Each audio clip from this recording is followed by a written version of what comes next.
DeGiro est disponible en Belgique et dans ce tuto, je vais te montrer comment ouvrir ton compte si tu es belge ou sinon si tu es résident en Belgique mais que tu es pas belge comme moi, que tu es d'une autre nationalité. Alors, mon compte, il a été ouvert, j'ai pu commencer mes premiers investissements, donc je vais te partager vraiment les différentes phases. Tout d'abord, je te mettrai un lien cette vidéo qui te permet de créer ton compte gratuitement et surtout d'avoir 100 € de réduction sur les frais de transaction. Si tu vas sur le site de DeGiro, tu n'auras pas forcément cette offre-là, donc n'hésite pas à en profiter. Ça te permet du coup pendant un certain laps de temps d'avoir 0 € de frais lors des achats ou des ventes. Ensuite, tu verras que au niveau de la demande d'ouverture de compte, il y a une phase de KYC. Donc concrètement, ça va être des informations qui vont être demandées pour finaliser l'ouverture et qu'après tu aies accès à ton compte de Giro et que tu puisses directement investir sur n'importe quelle action d'entreprise, sur des ETF et même sur la partie crypto-monnaie qui est aussi maintenant disponible sur de Giro, même si moi j'investis pas en crypto-monnaie sur de Giro. Donc concrètement, la phase de KYC, ça va être tout d'abord une pièce d'identité qui va être demandée. Donc cette pièce d'identité, ça peut être carte d'identité, passeport ou permis belge, si tu es résident belge et belge. Par contre, si tu es résident en Belgique comme moi, mais que tu es français, là du coup, ça va être juste une pièce d'identité de ton pays d'origine. Donc là, ça peut être voilà, passeport, pareil, carte d'identité, permis de conduire. Une fois que ça c'est bon, la deuxième étape, ça va être un justificatif de domicile. Donc là, ça va être un justificatif de domicile avec une adresse qui est en Belgique, qu'on soit belge résident en Belgique ou qu'on soit non belge résident en Belgique. Donc il y a deux solutions.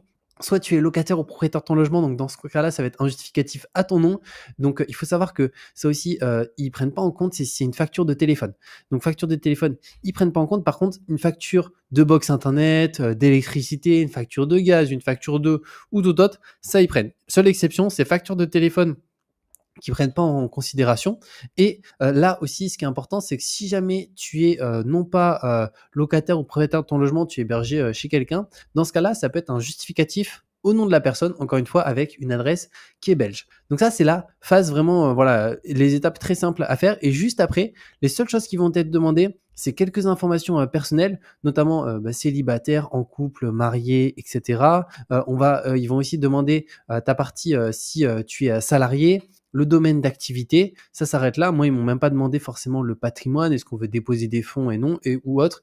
Voilà, c'est très simple là-dessus. Et après, directement, c'est validé en instantané et tu arrives directement sur ton compte comme ça, où tu accèdes à tout. Et la première étape, dès que tu as ton compte de Giro qui est ouvert, moi, c'est ce que j'ai fait, tu peux déposer des fonds. Donc, dans dépôt juste là. Et ensuite, tu as ton RIB qui s'affiche, qui est à ton nom. Donc, c'est un RIB directement chez eux, mais qui est à ton nom. Comme ça, dès que tu transfères de l'argent dessus, ça arrive directement sur ton compte. Et après, cet argent, tu peux l'investir dans n'importe quelle action, ETF ou autre. Donc, voilà comment ça se passe pour ouvrir un compte de Giro. Donc, franchement, c'est hyper simple. Ça prend même pas 10 minutes. Donc, là-dessus, c'est un super bon point. Et comme je t'ai dit, de toute manière, je te mettrai un lien sur cette vidéo pour ouvrir ton compte directement si tu habites en Belgique. Et au-delà de ça, avoir 100 € de réduction sur les frais de transaction. Donc, c'est juste hyper intéressant et on se retrouve très bientôt pour de nouvelles vidéos.